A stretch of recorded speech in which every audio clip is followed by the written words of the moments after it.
Welcome to Builders, Budgets, and Beers. I'm Reese Barnes, and I started this podcast to have real conversations about money in the building industry, the wins, the mistakes, and everything in between. I believe builders deserve to feel confident about their finances, and that starts by hearing from others who've been through it too. This industry can be slow to change, but the right stories and the right tools can make profitability feel possible.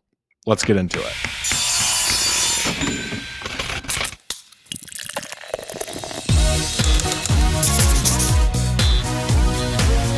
Mike Shot, we're live. We're rolling. We're rolling. Dude, Victor, I appreciate you jumping on. If you listen to Builders, Budgets, and Beers, you know that I like to start off with having the guest introduce themselves and give the listeners a little idea of who they're going to be listening to today. So go ahead and give them a little intro. Yeah, so I'm Victor Rybak. I'm right in the heart of America in Lincoln, Nebraska. Just pretty much Go Big Red, baby. Go Big Red. Yeah, go Big Red. We're about there to start. So, the typical Nebraska thing. Hopefully, we're better, right? Yeah, dude, I don't know. Roll's got he's got a tall order. He's got a lot of excited fans, a lot of optimistic fans. That's for sure. Yeah, no, he's definitely got his work cut out for him. There's no doubt about that. Honestly, it's a great environment, though. That's one thing is through all the years, the ups and downs, the environment of the fan base and around the Huskers has been phenomenal. It's a great thing to experience. Not huge into football, but damn, is it an experience compared to, any other games I've been at, and I've gone to the Chief games and everything like that, and it doesn't even compare. Oh, Victor with the hot take, saying the Skurs have a better game day than the Chiefs, huh? Oh, yeah. And I don't even pay attention to that stuff, but you're going for an experience. Definitely fun time at the Husker Stadium there. That's right. But yeah, I mean, other than that, I started building homes in 2019, kind of come from a background of builders and, got my dad builds, my cousins, my uncles build homes, all here in the same place. Really have a huge background in it growing up. Helped dad from a young age going to the job site. Loved it from day one as a kid. Always was intrigued with everything construction. I knew in high school I was not going to college. I knew that wasn't for me. I knew I was going to be doing something with my hands or around the industry in one way or another. If you would have told me it ended up in an office, I probably wouldn't have gone this far, to be honest. But honestly, I've grown to love even this part of the business.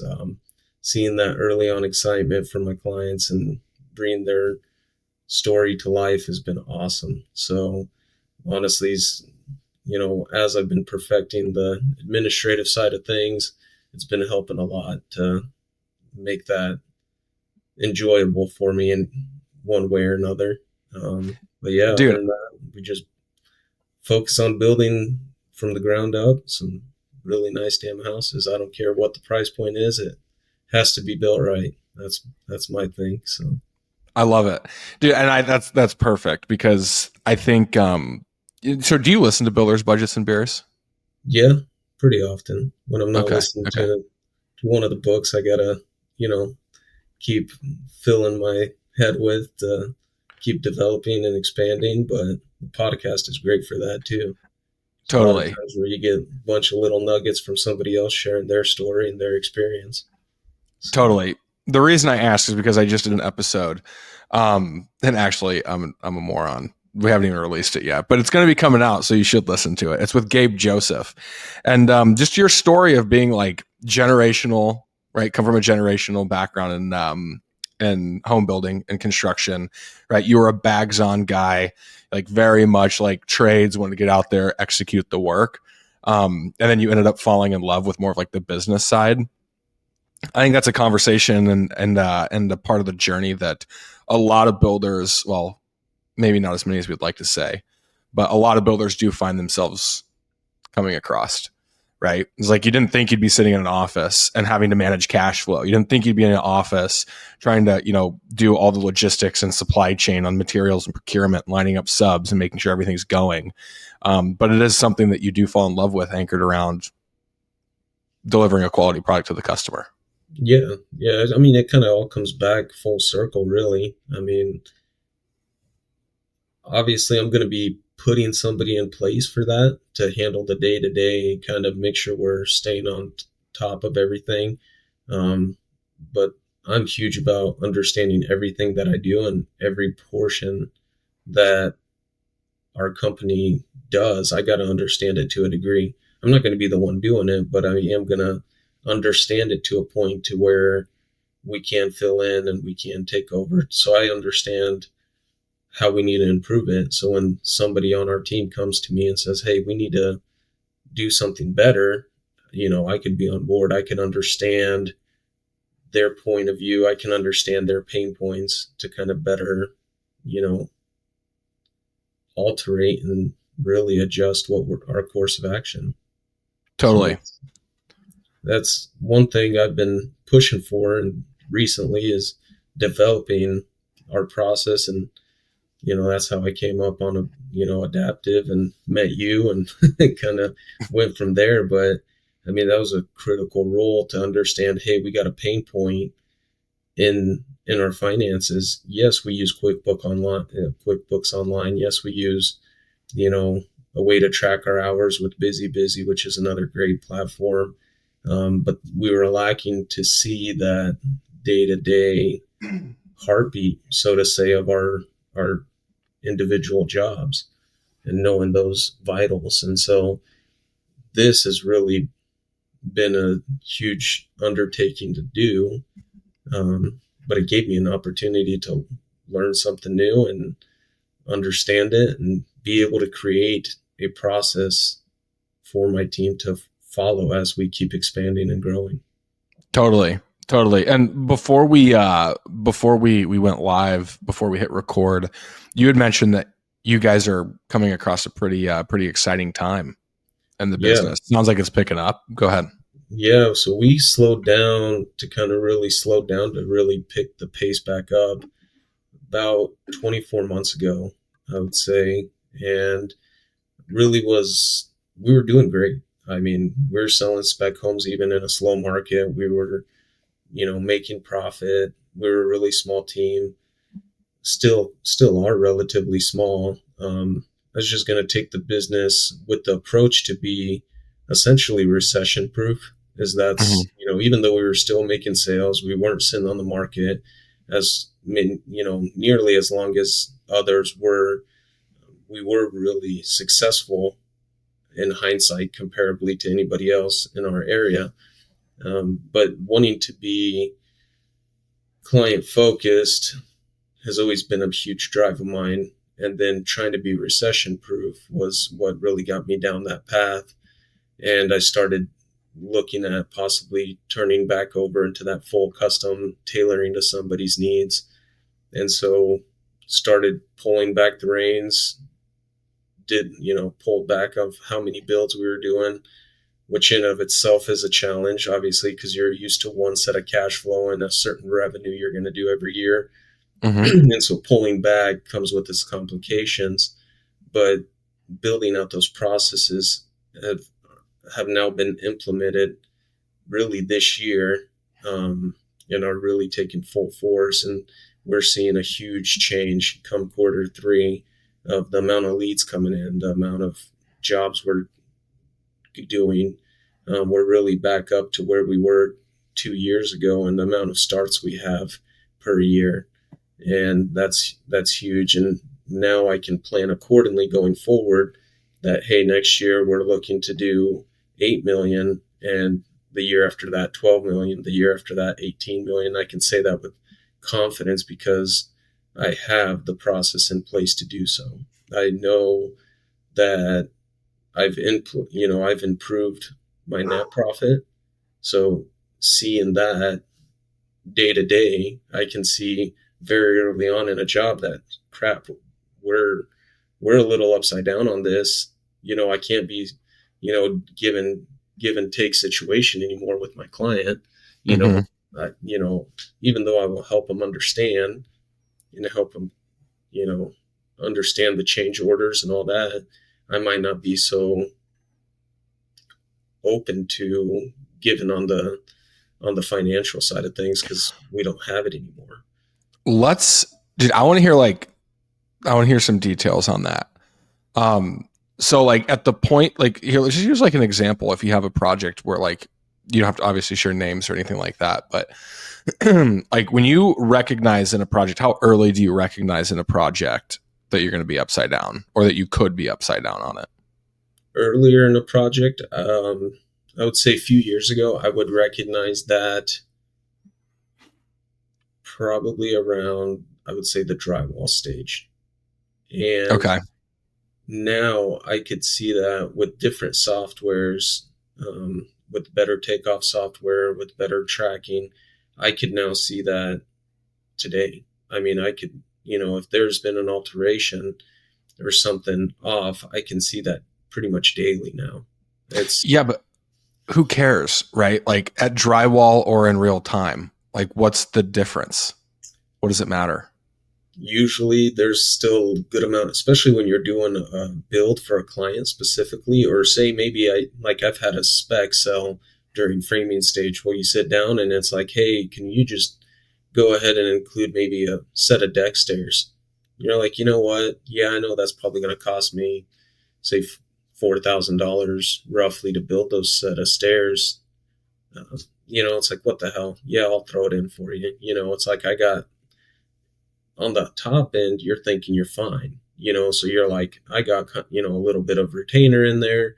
These clients are pretty understanding. I'm going to work with them. I'm going to drop that in there, kind of help them out. Or, it's going to cost you 4,000, but you're like, you know what? We'll do it for $3,000. It's worth the deal, to kind of keep the customer happy. When day one that you're upside down or that you're not meeting that profit margin that you should have, then you already start pulling back. And it's like, leave it or take it or leave it. It really helps you make those decisions properly, I guess, the way you should be doing them. But to me, it's, being client relation focused is kind of why I'm always negotiating, aren't we all, right? So That's right. That's right. that's the thing is like my clients, like it's a take it or leave it number, but if we got our margins built in and a client's asking for a little bit extra, I'm not going to mark that up at the full rate, like there's no reason for it. Now if they're just being rather difficult and I know I'm going to do these stairs and I'm going to have an additional 10 phone calls and complaints from the client, then I'm just going to hit it where it should be and be done with it. But having those numbers in front of you daily is critical for those decisions, to kind of help that. I mean, I'm fixed price. So like for me, my clients don't see those numbers. Mm-hmm. I've done 2 fixed price contracts. I wish I would have had adapted back then. It would have made my life way easier at that point in time, to get those daily receipts and everything in there and have that weekly update for the client to be like, here we are, you came over, your decisions put us here. And so Right. would have been a lot easier to track because recouping some of those costs are very difficult 3 months down the road. Well, yeah. And with the fixed price contract, very much the same. I would have had time. So a great example is I had a change order that should have been implemented for plumbing selection. And I wasn't using adaptive at that point in time. And I should have left an opportunity to have the clients reselect their items or, write up a change order. Well, I didn't have that side by side comparison. So I got the numbers from my plumbers, looked at it, figured what the hell, that's not all that bad for the finishes there. Threw that in, said, you know what, go ahead, rough this thing in, let's keep going. Well, and I got my numbers back and I pulled it all together side by side at the end of the month. The problem was we were $6,000 over. Mm-hmm. And not a large sum per se, but now you just gave up everything you really had to wiggle with in one go that the client doesn't even know that you did for them. They don't Right. know that that was a $6,000 overage. So it's not like they could even be appreciative of the fact that you did that. And to go Totally. back 3 months later and say, hey, we got this change order, they weren't married to those selections. That's where they were Yeah. guided when they went to the showroom. Totally. Okay, so two things on that. So the first is like knowing your numbers in real time suggests confidence, which we'll talk about that a little bit. But the piece that I want to know about just immediately, which I feel like might be quick, is like, what is this like negotiating, haggling, want to like I'm going to do the client a solid, but they don't really know it's a solid. Like that just doesn't, I understand it from a wanting to keep them happy, but if there's like never a chance for them to be appreciative towards it, it just doesn't sound like a good idea or a good business practice to me. No, it's definitely not. I So agree. why do people do it? Like that's just So, insane. Why would you do that? so it. I would say it's a bad habit that followed me from early on experiences, and Okay. it's something that I'm learning to get rid of and Mm-hmm. change that habit slowly. Mm-hmm. Um, Again, knowing my numbers live Yeah, is helping with that confidence. So, totally.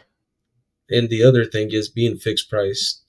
It's a take it or leave it number. It gives Yeah. me time to go back, maybe pull up data from now adaptive, compare it to my original takeoff, see in what percentage I was off, Mm-hmm. adjust my numbers, and go back and say, hey, I'm not doing this job anymore. At this number, I'm going to mark it up a little bit more. I'm adding a little bit to my plumbing, to my electrical package, because my receipts show that. And when I go back and present that to the client, it's a take it or leave it number. Mm-hmm. And when they want to negotiate, now my negotiations are, well, let's not do a deck. Let's not do a cover deck anymore. You need to shave this project of yours by $80,000. Here's 10 places you can do so. You don't, if you want to part with your deck, or you want to part with, maybe your composite deck and go back down to the good old cedar, and maybe some green treated, whatever you got to do, or, maybe you're not finishing your basement anymore. But those things now I can see early on, and Yeah, having that data there helps me from the very beginning kind of kick those habits. Um, totally. so, Okay. I And mean, this was, or go ahead. Go ahead. I was going to say the clients now, I mean, the one where I do still kind of catch myself is where, again, I'm not tracking it right. So I'm just in a general conversation with the client. And Mhm. instead of holding my tongue back, knowing that I'm so confident in my numbers, I'm like, oh, this is going to cost X amount of dollars. Well, now I'm committed to that, and so, Yeah. if I would have just kept my mouth shut and would have said, yes, we can definitely price that up for you, which I'm trying to implement now. And so that's, it's like, customers always want to hold you to. It's like, well, you've been doing this for so many years. You got to know your numbers. It's like, yeah, I know my numbers. But guess what happens when you do math on the go? You forget about the LVL beam you're supposed to put in above that door you just quoted. And Right. so I'll use examples like that and say, yeah, I'm not in the mindset of estimating right now. So I'm not going to price you out. Right. It's Okay. just, So no, that's beautiful. That's perfect. And this is certainly not just like highlight Victor Rybak's shortcomings or bad habits, because a lot of builders do this, right? And I think this like parlays into like the first question that I had, or like first topic rather, was like, this is really just about confidence, right? Like having real time access to your numbers. It's not about like, well, I get in a drywall and like, what's the big deal on the delay? It's that you can now enter these conversations much more confidently. And you can now start to recognize that you are doing this often enough historically to create a habit out of it, that now it's like totally on you to continue that habit. And it's really clear that you don't have to do that now. yeah, no, I would say it's night and day difference, night and day difference in seeing the change happen, just knowing the numbers. Um, that's honestly been the biggest thing for me. I would say this year is really getting those numbers, having a way of tracking those numbers efficiently, Hmm. because it's a daunting task to go and pull spreadsheets manually and Hmm. try to figure out, well, that number for plumbing in this sense might be $32,000. Well, my plumber only charged me 28,000. What the hell happened everywhere else? But in your, in my, the way it was for me, it's like, well, I have 32,000 in there. I know I paid 32,000, but for what? And so Right. having that interactive data that you can just reference is super helpful in keeping up and improving. Totally. Like, there's jobs we close out and I see we're meeting our margins per job, what we wanted to hit. But be honest, like cash flow wise, it doesn't feel that way currently because we took we took a hit the last 2 years because we were building out processes and systems. So Hmm. those costs are still kind of lagging. We still had our overhead. I didn't lay anybody off. I didn't fire anybody, and so we are profitable, and we've actually improved our net profit within the last, within this year alone in 2025. Hmm. The issue of it all is if I didn't have those numbers, I would think we're doing something completely wrong, and we're not. It is improving. It's a matter of just continuing down this path of healthy growth. But I'll be honest, if I didn't see the data right now, I would think we're for sure going under. You know what I mean? Because your overheads are your overheads, so you have to pay those out regardless, and they're due when they're due. And Right. so that's a huge difference right there. Totally. Is keep helping you stay afloat and just see that future forward. Totally. Totally. I applaud you. This is great. The one piece that I want to hear a little bit more about with you being a fixed price builder. Um, there's I think between like being fixed price and cost plus, there's a lot of like conversation around it. And you certainly hear the guys that are like, we'll do both. We'll do cost plus or fixed price, depending on the job. But like really what it boils down to is tracking cost. Like either way, like really where those people make money, whether you're a cost plus or a fixed price builder, is knowing your cost to the penny. And you had mentioned cash flow as well. Like, tell me a little bit about like what your theory is, or like how you guys operate on a fixed price standpoint and knowing your cost and maintaining that margin. So being on a fixed price, one is it eliminates the reason I like it is I don't like to have a defensive standpoint with clients. Mm-hmm. And so constantly having a conversation of why electrical might cost X amount of dollars, or why the lights got marked up, or maybe the appliance package did only got marked up 15%, but the lights got marked up 50%. And all those conversations, we just don't waste time on them.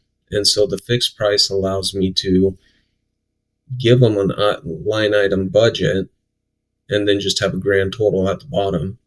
And if they're asking for something specifically, or we know that there's going to be they could make a simple adjustment to their plans or designs, and they Mm-hmm. could cut the budget by $10,000 or more that they may be asked for during the design phase. I'll throw those in an allowance underneath. So that way they could just look at it and say, well, hell, my kitchen countertops are alone, my upgrades costing me $12,000. I don't need that extravagant of a countertop. I'm still getting very nice granite countertops or quartz countertops without having to pay those additional 12,000 just to upgrade to this fancy wavy countertop. Like, that's not where I want to spend my money. And so that I try to keep it simple for the client. And what I've noticed is it takes away some of the complexity to it for them, and kind of that fatigue. Mm-hmm. What I've been noticing a lot with clients is it's such a big undertaking for them. They have all these different selections and things they have to discuss, things they have to think about, and adding cost to that that's individually now an open discussion for each line item is just an addition to all the fatigue that they got to put up with. And so keeping it kind of just one solid number, this is where you're going to sit. If you don't change anything on us, you're going to close in 5 months for X amount of dollars. Like your project will be done, keys will be in hand, and we're nowhere around. Yeah. It's your home now. We're not going to have to be bugging you. And Right. so, though, out of the fixed price contract, we have a fixed schedule as well. So it's all set in stone. When they sign and they select their start date, they know their completion and what they're in it for. And so that's the reason I do it, is just take that time up front to bid everything thoroughly, select everything, count up your numbers, mark it up the way you need to mark it up, the way you need to make a profit to be able to scale and grow, and then put that number in front of them. If it doesn't work for them, then it's not your client. You just move on to the next one. Totally. With the fixed price, what I find myself doing more is doing a lot more allowances, doing a lot more bidding as we go, and then you don't have that opportunity to mark it up because you're already tied into the contract. So, and you got to have something, and so I see myself doing a lot more of that so-called gifting, if you will, Yeah. in that cost plus motto. Totally. How do you track your selections and allowances? So currently, the way we track them is we're selecting everything beforehand. So we're selecting everything before we present them our fixed price contract. And so currently we do that on spreadsheets, and we're going to be doing that with Inside House Pro. So when they go select it all, it's going to get put on their client dashboard. They'll go in and approve those. Once they're approved, that will finalize the bidding stage. So once everything's 100% approved and they got a selection for each category that we've put in there for them, we'll then start the bidding cycle. So we'll then send out everything for bid. Kind of a lot of it we'll do in-house in our takeoff software, but we'll do the big ones like lumber and plumbing, electrical, HVAC, just to kind of see if their industry got disturbed in the last month or so, just to kind of get some numbers on it. But everything else, we'll just do a takeoff in our office. We got all of our numbers down and keep improving those and revising those all the time. And that allows me to, then know exactly what I'm going to be charged. So then I can mark it up properly and know exactly what I'm in it for. Totally. So. No, that's great. And just because I do want to hear about your estimating too, but are you running your takeoff out of House Pro or using another product for your takeoffs? So my takeoffs, I use Builder Bid. Bid. That's right. Yeah. They're very, very easy to use platform. Thing is 5 years ago, I was I'm not doing anything office related, doing everything pen and paper. I'm not sticking to this crap. I don't want to learn it. Don't want to have time for it. I just want to be out there swinging hammers. Kind of started changing my mindset there and saying, hey, why was that? Yeah. Why did you initially not want to sit down and learn this crap and then all of a sudden be like, yeah, I do. I need to spend some time on it. What was the trigger there? So mainly the reason I got into it was to offer a better service and a product to my client at the end of the day. And the big thing for me was, if I'm pen and paper, I can't relate 99% of the things I need to efficiently to my client. And so that's what kind of started to open up my mind to be like, we need to learn something here. We need to educate ourselves in a different avenue, in a different way. I've always been very focused to improve the building envelope itself, make sure that the home is to the next level of its, standards, essentially flipping up everything upside down on its feet. Like the way we build is one of a kind process. Like nobody else in the industry or in our market holds themselves to the standards we do. And Love it. so I've always had that kind of like progressive mentality to like, you need to keep going, just not in the administrative side of things. And Got it. when I finally realized that, hey, there's this whole world out there that can help improve that, that's when I started to move forward and start to grind it out in the office, so to speak. Yeah. Okay. So 2019, when did this trigger, or 2018 was when you started? 2019 is when I started. I built Yeah. one home before that, like 2015. Yeah. Wasn't really in the mind space to keep taking it on. Yeah. And then so kind of revisited that and started going in 2019. Okay. But so I guess my question is like, at what point did you go through this realization of building a business as opposed to building a home? We could call it that. I would Right. say 2023 would be the big, 2023. yeah, 2023, kind of towards the end of second quarter, just started kind of listening and looking to different opportunities. Podcast, actually a few podcasts, just kind of hearing that, people change their mindset a little bit, and that, hey, there's easier ways to track all this information. And at that point, I'm like, I got a binder that I left back at the damn office. I'm driving back for. Like, it would have been nice to just pull it up on my phone, And that's honestly what got me. Is just like, there's far better ways and way more efficient ways to do these things. And that's, at that point in time, I was already doing certain things online. I was figuring things out, but that's what really wanted me to expand and get back into using project management software. We're on our second one now with House Pro, but kind of implementing those things, and kind of all developed from not having a good way to track selections, not having a good way to track, what invoices have we sent out, what haven't we sent out, and that was the solution for that. And that's what kind of got us going down the journey. Dude, I love it. And that's where, you were a part of it up until 2 years ago. This, like, if it ain't broke, don't fix it. Or we've got this process in house and it's good. And you hear about it and you're like, dude, we're talking about binders and paper.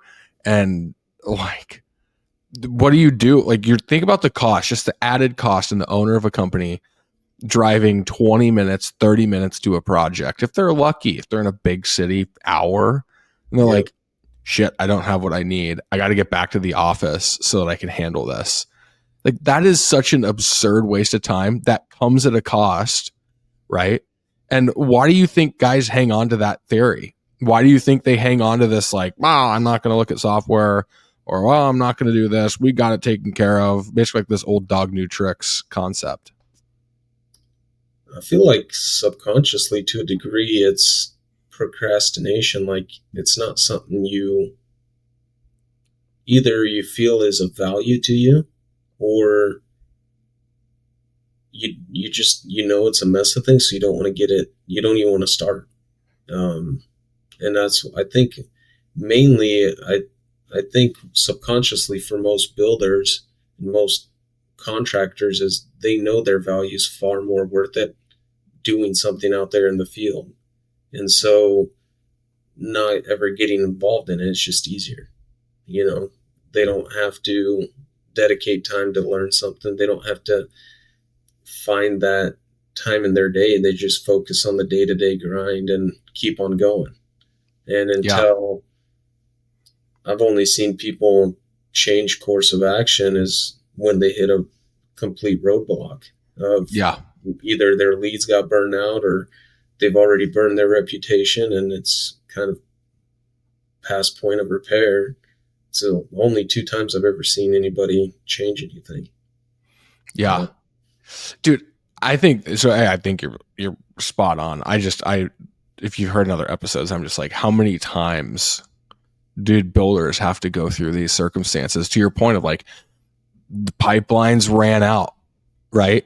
Or I've ruined a reputation or whatever. Like, why does it have to get to that point before somebody takes action and sit down and be like, my name might be on the side of the truck and my value might be, and, swinging hammers on the job site, but I'm really building a business here and I should probably take some time to sit down and say, we've got the product side figured out. We're not going to decrease the envelope, right? But we need to understand from the health of the business standpoint, we need to start augmenting this, whether it's software, whether it's investing in, consulting, process improvement, community network, whatever. I'm just always so amazed that this is like this is the conversation. Every builder goes through it. And I was like, why does this have to happen to every builder? Hit that roadblock in order for them to take action. I mean, to a degree, I feel like that's just human nature. Right? I don't know. Yeah. Moment to really switch something up, most people don't bother to switch anything unless it's broken. That's really not the way it needs to be. I think one podcast I was listening to was, I can't tell you what it was even about, if it was financially based or business based, but it's like kind of the main point of it was, if you're not growing, you're dying. There's only two things in life that happen. It's either growth or death. And it's like, that was, huge for me because I don't never plan on stopping, like retirement for me when I was 15, 20 years old, was like, yeah, by the time I'm 30, I want to retire. Now it's like, I don't think I ever want to retire. I, want to grow and keep doing something until the day somebody puts me in the ground, Right. Like that growth mindset, I think, is what really helped me kind of, listening to different things and pointlessly driving across town was kind of maybe a perfect storm in timing. It's just like, there's better processes, there's better ways, might as well keep growing. Like I said, I was already in that growth mindset of what I build and what I produce has to be the best damn thing out there.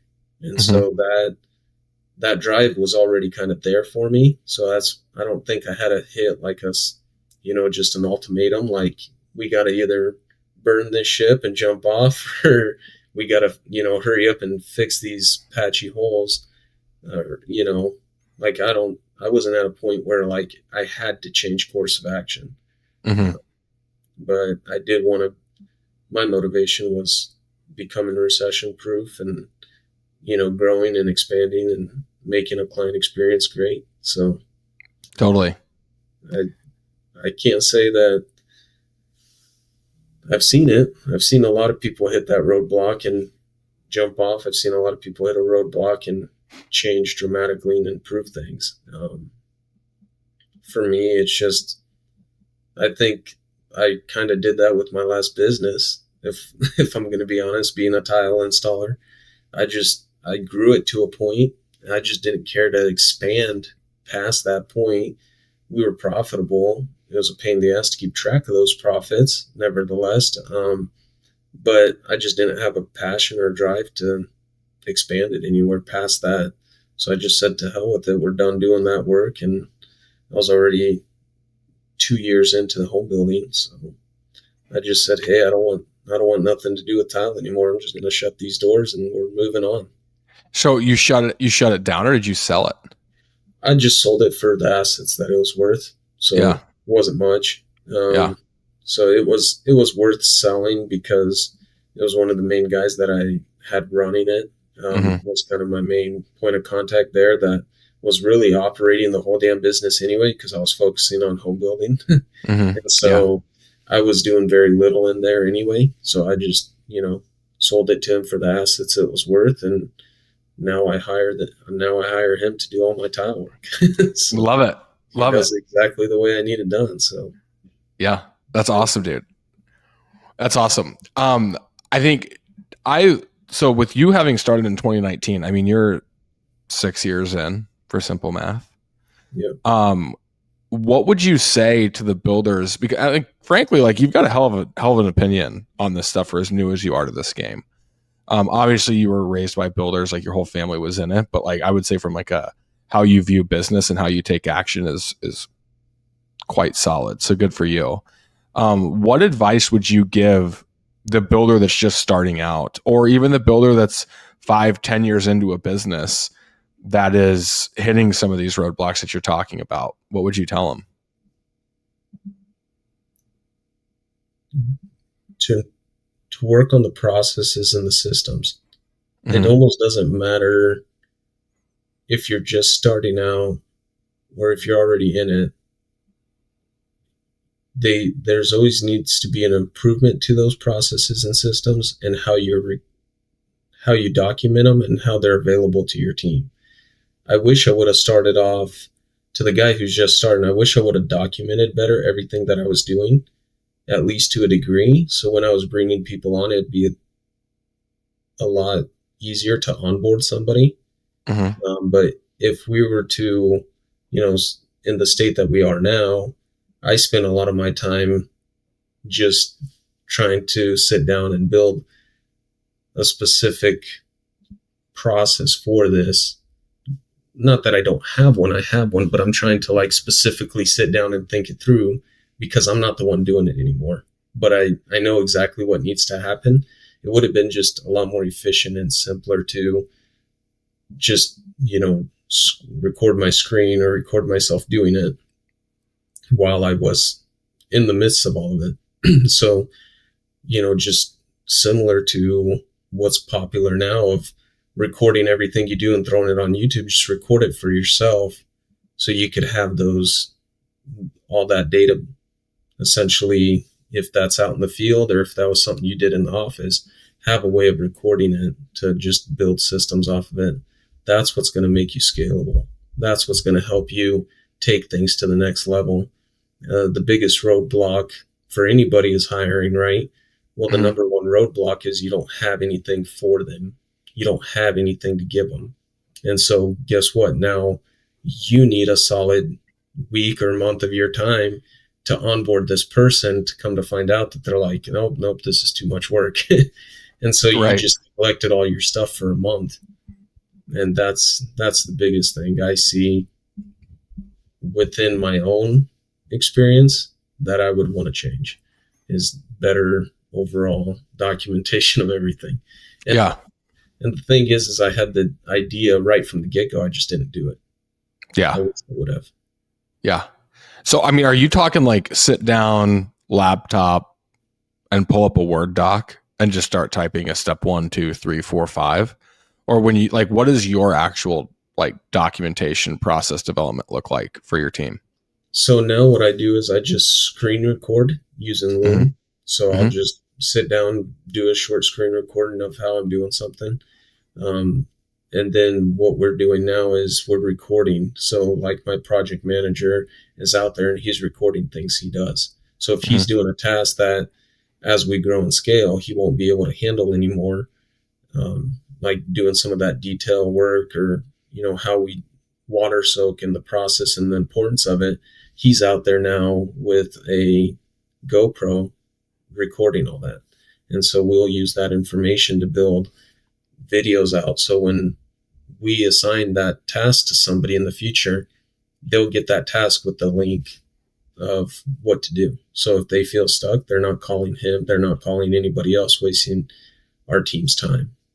So that's very cool. I love it. We already got the company we want to work with that can do those kind of things for us. So as long as we have the video, the Loom videos, or that simple Word document, like you're saying, I've used like ChatGPT just to say, hey, this is what I'm doing, and then just have it spit out a simple SOP for me, and then we'll use that going forward. But that's like if I'm intentionally sitting down just to create an SOP for a specific task. But I am implementing that. My own advice of when I'm sitting down to do a simple task that maybe my project manager needs to do, I'm just recording that and documenting it. So then we can create those videos and those step-by-step directions. I keep them very, very surface-based, if you will. I'm not trying to get into the very last detail of it, just because I've seen a default in that whoever you're explaining the task to is looking forward to hit everything just perfect, and they're Mhm. not focusing what's at hand. Well, when I go to say write down a simple note, I grab my my pen with my right hand, my notepad with my left hand. Well, somebody else might do that vice versa. So Right. I tell them, hey, grab a pen with your right hand. It's like now they're focusing on the wrong damn details. It's like, hey, just write down your damn notes. It's Yeah. Yeah. kind of that simple, but I see it in the field all the time. If I'm trying to tell somebody exactly how to do something, unless I'm showing them, it just doesn't work. They focus on all the wrong things. They get all the details that I needed them to get right wrong because they were focusing on, making sure that they offset something the proper distance off the wall. And they completely messed up the rest of the built-in that they were working on. They got the shelving location wrong and all this other stuff. So you had to rebuild it anyway. Yeah. But they got the offset right. You know what I mean? So Like, at least that's, we got that right. yeah. And so that's kind of what I've been doing with the SOPs as well, is just keeping it very surface based, if you will, Hmm. and leaving that room for each person to customize to themselves. So you never know who's coming in and their background and how they like to do things. And so just giving them the high level pointers is all we're doing. Totally. Totally. Dude, I think this is great. I mean, I think in terms of like what we had covered, it's all like massively applicable, right? Of your like main point of advice is just document what you're doing to insulate yourself in the future to be able to bring people on. But that all goes into like, you don't have to have 10 years of business experience to start understanding that you're making money in your projects. You don't have to have 10 years of business experience to start documenting processes. And all this like leads back into just running a confident, sound business. Give yourself the process and systems to be confident in so that you can move people into roles and they can execute work at the level that you expect. Yeah. Have your numbers dialed so that you can go into these conversations with your clients confidently and not be giving out charitable work that's not appreciated, right? Yeah. So, dude, I think this is great. Is there anything else you want to send the listeners off with? No, be open to learning. That's honestly was a huge one for me. It's just being close minded to the administrative side of things held me back for unnecessary probably 4 years. Really, I could have probably held on to the tile business and had a whole nother company up and running. I mean, I didn't have to be so close minded to be like, forget that. Right. It was successful. We had a client base, we had everything. Could have kept that up and running and just managed it exactly the way it was going. So being open minded to learning and expanding instead of, just narrow minded. This is what I love. This is the tools that I grew up with. This is what I've been doing. Um, Although that it is critical, and that's really what's going to make the difference for the client at the end is a person that cares. But if you can control it from the top down, well, now you can recreate everybody you have in the field that's doing it. And what I've come to find out is there's people out there that will do it just as good as you, if not better. And mainly because their headspace is only on the task that they're working on. So they're going to perfect it far past what you can do when your business is expanding. Because to a degree, every business has its own growth without any effort, right? Like a Mm-hmm. new remodeler or builder come into town, they get a certain amount of leads because they don't have a reputation following them. So Right. everybody's hopes are that they're going to do better. And so you're going to have a good amount of leads coming in anyway. Well, guess what? Your head's now in bidding, estimating, scheduling, and, doing the carpentry work, setting cabinets and setting doors and everything else instead of, just focusing on carpentry. you're everywhere now, and guess what? You're not doing the good job that you once could. Right. And the probably your main guy is already doing better than you. So Right. I caught myself doing this a very similar thing when we were doing tile. And as I grew that from just me solely doing all the tile work to 6 employees, and getting them all to become installers, I find myself doing that a lot, to where they would call me out and it's like, you're going to go ahead and slap that in without, you know, polishing it out. And it's like, dude, it's on an inside corner. They're like, you didn't let us do that kind of stuff when we started, you know? Right. Just kind of start to come to the realization that, well, I got to hurry up and get this tile shower done because I got to still go check up on 2 other crews across town. And you're in that mindset of growth and expansion, making sure it doesn't come down and holding up the house of cards instead of focusing on your trade anyway. Totally. So a lot of times what we're afraid of letting go, we're already doing poorly. Exactly. Yeah. That's exactly right. As we've already declined in our expertise because we've had to shift our focus. Right. So, right. I love it. Words from the wise Victor Rybak. I can say, I don't know about wise, but definitely a little bit of experience. That's for sure. Yeah. No, I love it, dude. I love it. I really appreciate you hopping on the pod. I thought there's a lot of really good takeaways here, for the listener. If there's anything I can do, let me know. But we'll go ahead and wrap up, and I'll let you get back to your day. Sounds good. Well, thanks for having me. It was fun to get a chat with you again. Look forward to hopefully seeing you in Vegas. Yeah. Wait, are you going? Orlando. Yeah, it's in Orlando. You're going to IBS, International Builder Show? Yeah. So that's actually one thing I never did was I haven't missed one since 2015. So I haven't missed an IBS show since 2015. So I've always been in that space of expanding and growing to a degree in whatever I was doing. Yeah. And even when I was doing tile, I was there always developing my own process, implementing, doing something. Every year I would leave using something new. Yeah. That hasn't failed in over, 10 years now. That has not failed. And to this day, I still use them. It's not like that I implemented and stopped using. There's a few products that we've used and then stopped using, found something else. But there's products to this day that I've now been using for 8 years. I still use them to this day on every single build. Love it. It's just, love it. That's where you can get all the best engineers, designers, creators of their products. You get to talk to them, understand their motivation behind it. That honestly, really helps to educate yourself at a different level.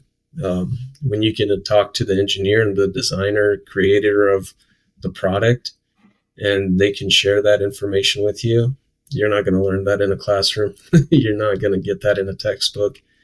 So I walk the show very slowly every year, and I talk to thousands of people every year. Yeah.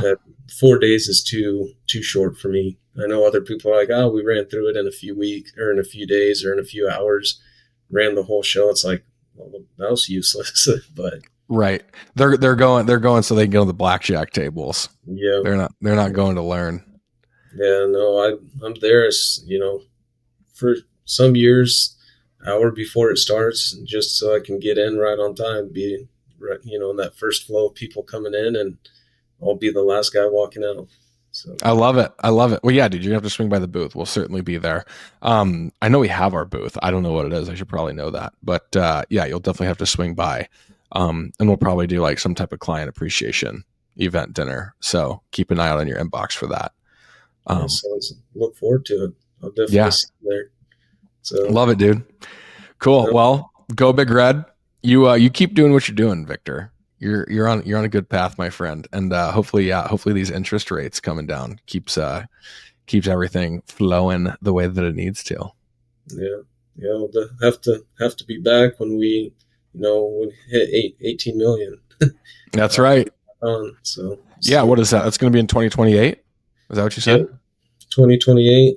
I mean, if the thing is I'm set up to scale a lot faster than that. That's kind of the safe growth. So if these interest rates help, I'm already set up to I could do 18 million next year if I had to.